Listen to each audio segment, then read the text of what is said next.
Hello there. Good morning. Today, I want to talk about the pros and cons of using a directive approach to expressive arts with adolescents versus using a non directive approach to expressive arts with adolescents. And you may be wondering what the heck are expressive arts? Especially if you've not really been introduced to it before. I think most of us kind of have a vague idea. So let me just give a brief uh, overview of what I'm talking about when I talk about expressive arts in the therapeutic process. So therapy, treatment, mental health treatment. So expressive arts are really any of those ways in the arts that we can use self expression, ways of communicating, ways of resolving and exploring some of the mental health challenges that our clients are facing.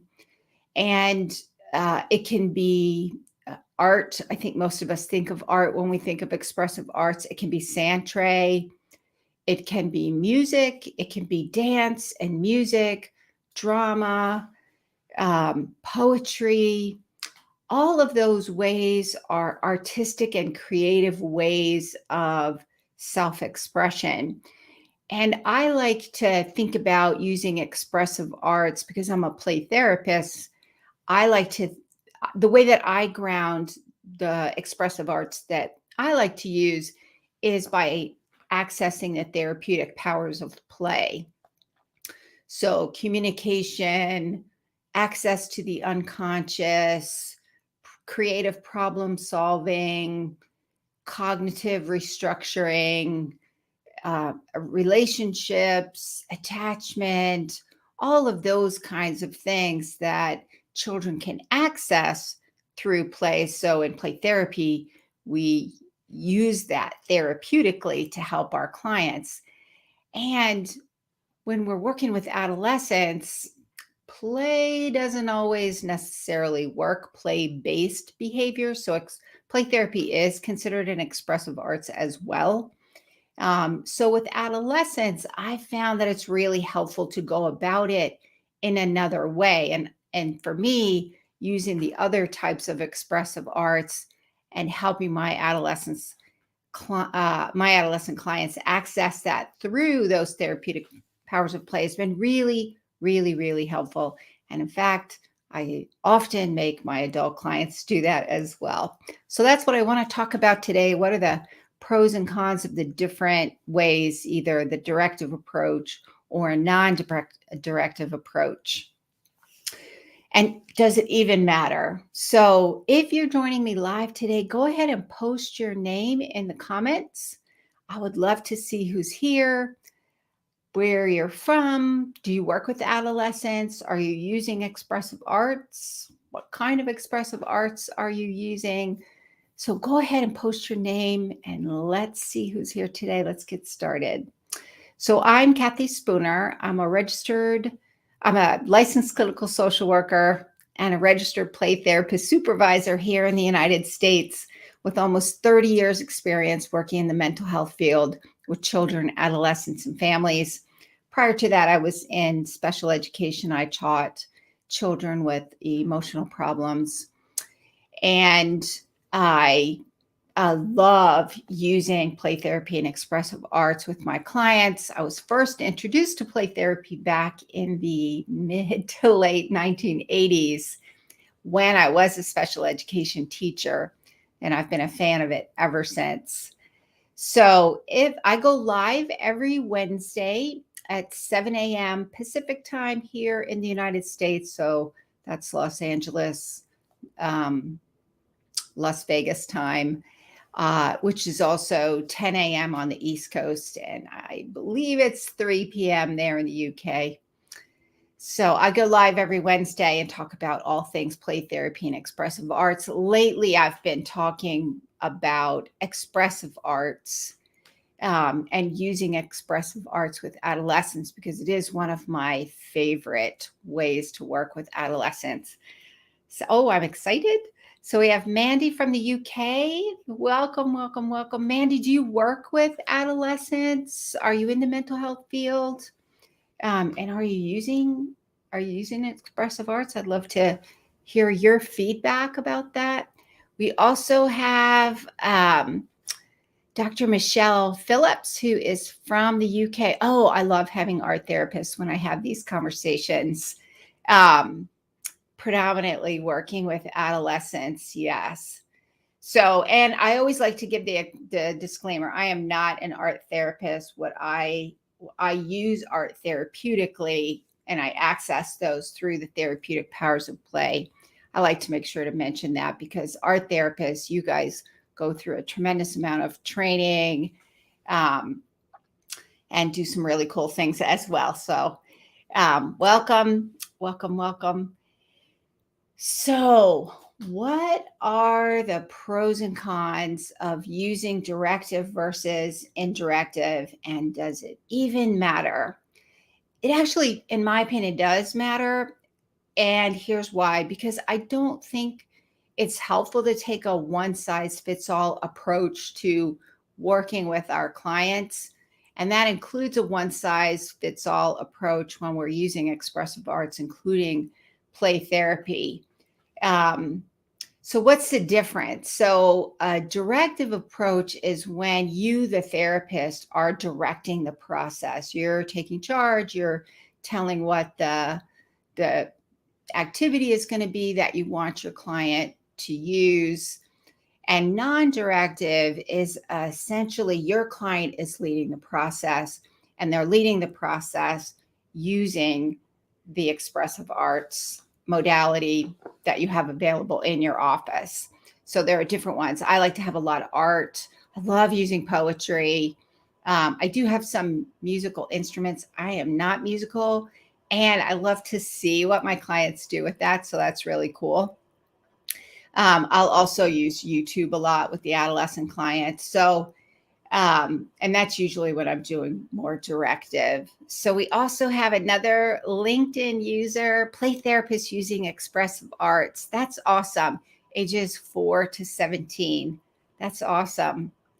And if you have a favorite expressive arts, what is your favorite expressive arts? My favorites are using poetry. I love using art. I love integrating music in.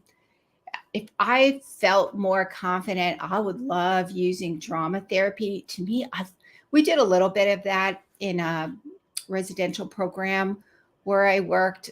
And I think with the adolescents, especially if you're doing some family work, drama therapy can be so, so powerful. That being said, some of the younger kids love drama as well.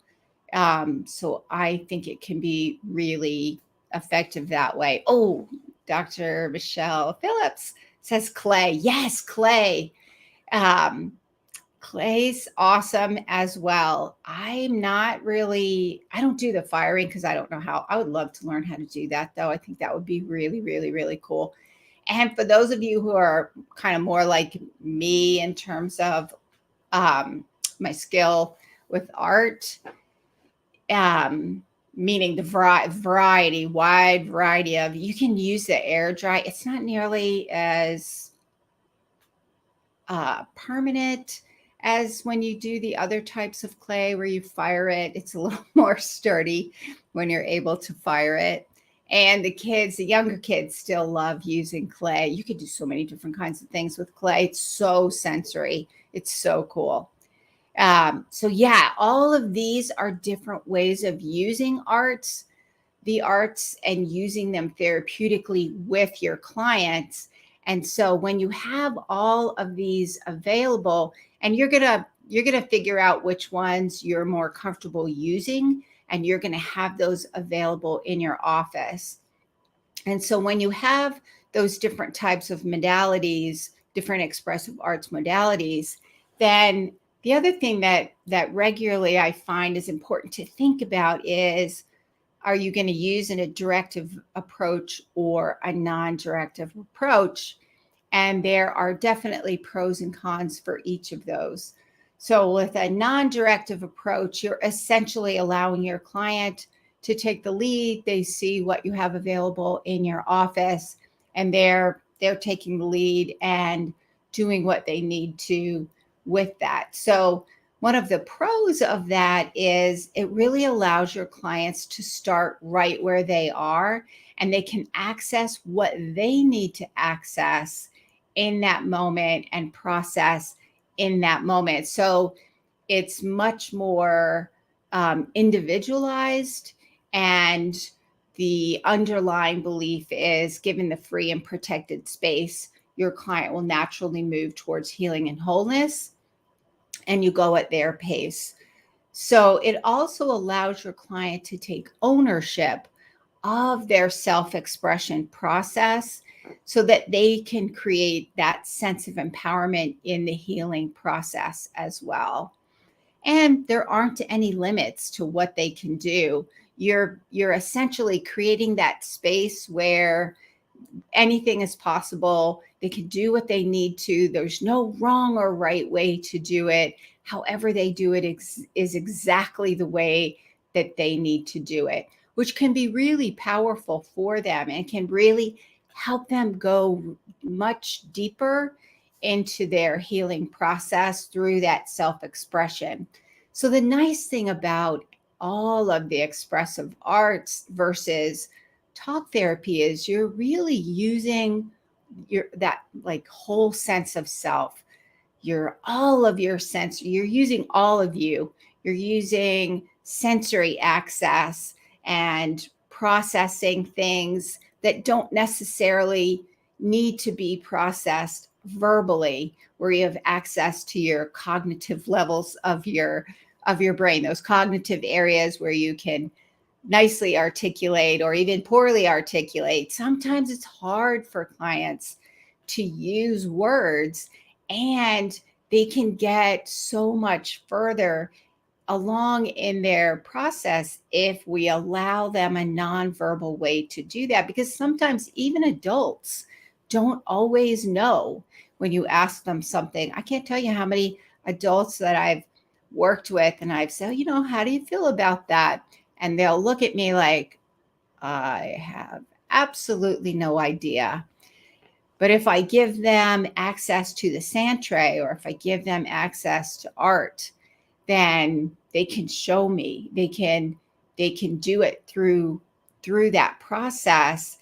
And it's usually really, really powerful when they're able to do that. It kind of is another way of getting around some of those cognitive blocks. Some things we feel at a deep level, and we don't necessarily have the words and the cognitive ability to insightfully articulate those. That takes time. And when we allow them to use all of their sensory and body and brain processing, when we allow them to do that, sometimes they can get a lot further and go a lot deeper, which is really powerful for our clients. This is true for adolescents. It's true for children. It's also true for adults. I've used expressive arts a lot with families. I'll do family play therapy sessions, and we can have adolescents in there. We'll have adults in there, of course, the parents or caregivers, and we can have younger children. So the ability to use expressive arts in a way that people of varying developmental stages can still access and participate can be really powerful. I love using expressive arts and play therapy with families. I find it really powerful. So some of the, I forgot to use my banners.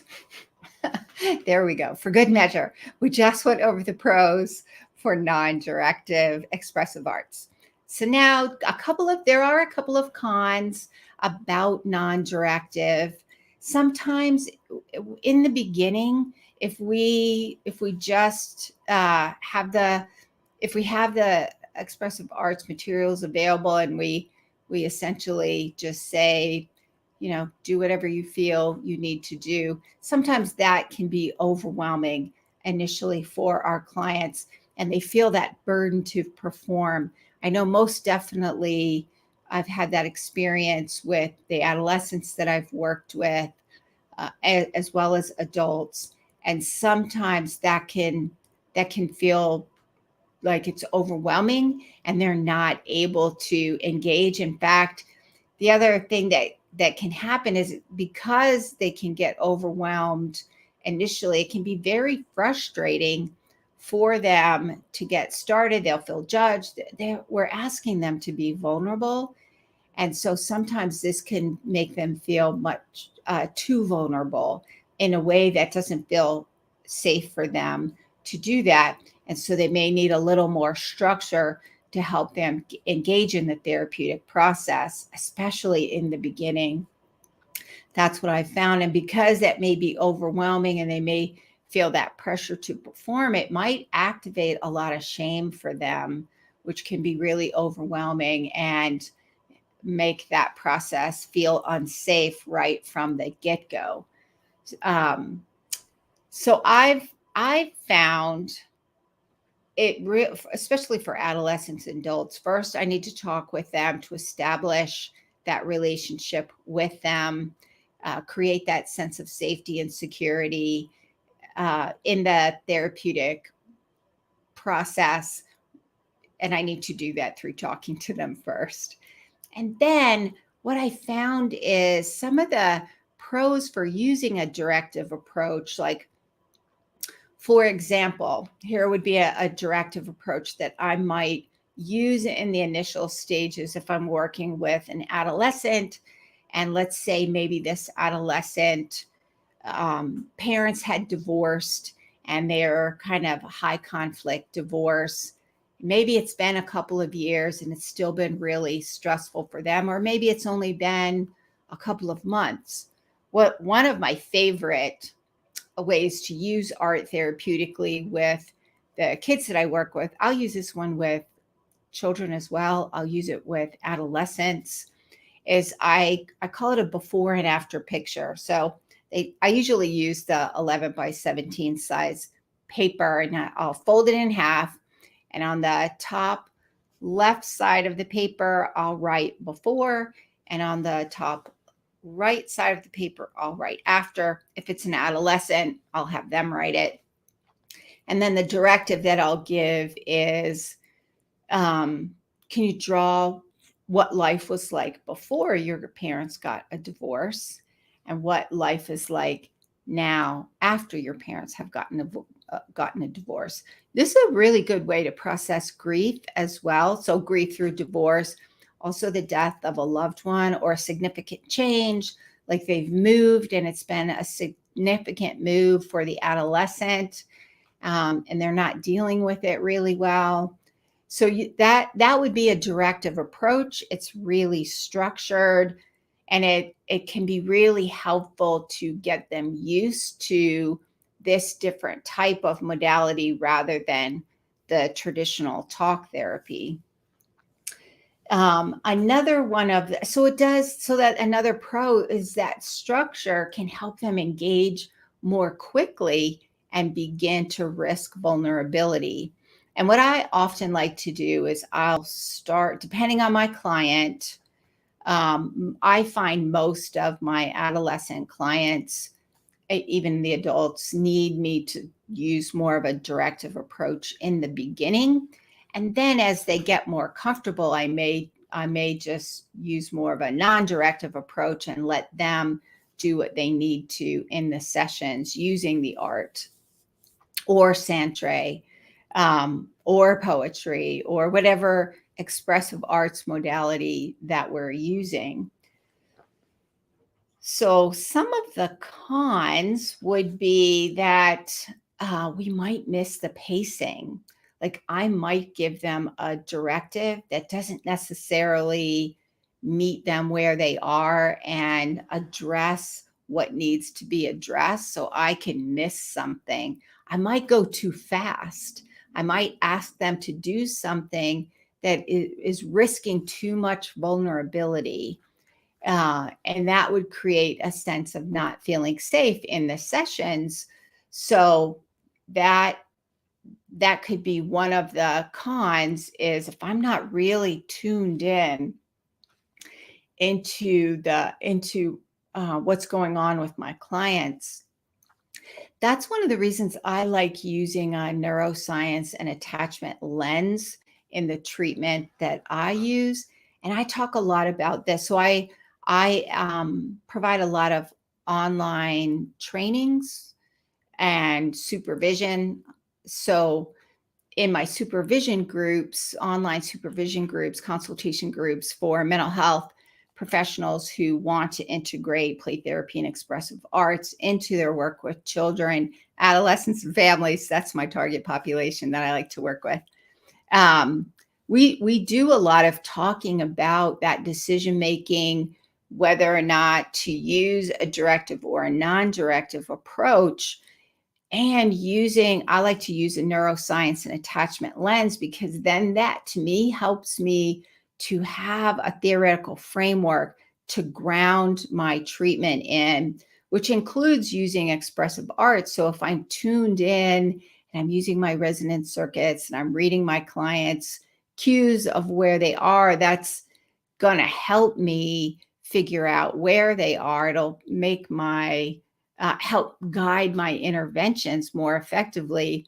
The thing is, even if I'm doing a really good job with that, anytime I use more of a directive approach, I always risk that I may miss what they actually need in that moment, because they might not be able to say what they need, and they might not necessarily know. If I've established rapport enough, they'll be able to kind of give me some cues that they're not necessarily crazy about the activity, and then I can pick up on that and we can have a conversation and see what they need in that moment. Um, and that is one of the cons of using a directive approach. So I might miss something, even if I'm tuned in. If I'm directing the activity, if I'm directing and telling them what I want them to do in that session, I might miss what they need to really do, and they might have done if they had been given that choice. So those are some of the pros and cons of using a directive versus a non-directive approach. Um, and there are different ways. I find a lot of times I'll kind of integrate that in.